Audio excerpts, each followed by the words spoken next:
ଦେଖନ୍ତୁ ମାର୍ଚ୍ଚ 2024 ଏକ ରାଜ୍ୟ ସରକାର ଏକ ଲେଟର କରିଥିଲେ ଯେ ଏମାନଙ୍କର 25% ଇନକ୍ରିମେଣ୍ଟ ହେଇଛି। 25% ଇନକ୍ରିମେଣ୍ଟକୁ ନେଇ ଆମେ ଉପଜିଲ୍ଲାପାଳ ତାଳଚେରକୁ ଭେଟିଥିଲୁ।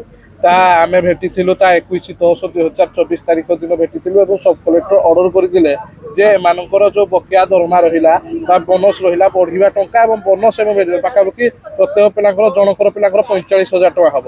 ଏମିତି ପାଖାପାଖି 2 କୋଟିରୁ 2.5 କୋଟି ଟଙ୍କା ବକେୟା ଟଙ୍କା ଏମାନଙ୍କର ଉର୍ମିଳା ଏଜେନ୍ସି ଉପରେ ଅଛି। ଆଜି ଉର୍ମିଳା ଏଜେନ୍ସି ଆଜି ଦେବି କାଲି ଦେବି MCL ସହିତ ତା ମଧୁଚନ୍ଦ୍ରିକାରେ କଥାବାର୍ତ୍ତା ହେଇ ଆଜି କାଲି କହିକି ଆଜ୍ଞା ବର୍ଷେ ବିତିଗଲା। ଆଜି 2024 10 ମାସରୁ 2025 10 ମାସ ବିତି 2026 ହେବାକୁ ଯାଉଛି, ଏପର୍ଯ୍ୟନ୍ତ ମିଳିପାରିଲା ନାହିଁ। ସେଥିପାଇଁ ଆମେ ଅନିର୍ଦ୍ଦିଷ୍ଟ କାଳ ପାଇଁ ଏମାନେ ଧାରଣାରେ ବସିଛନ୍ତି। ପୂର୍ବରୁ ଏକ ଧାରଣା ଦେଇଥିଲୁ, ସେଥିରେ କି MDM ମହୋଦୟ କହିଥିଲେ ଖୁବ୍ କମ୍ ସମୟରେ ମିଳିଯିବ, କିନ୍ତୁ ମିଳିପାରିଲା ନାହିଁ।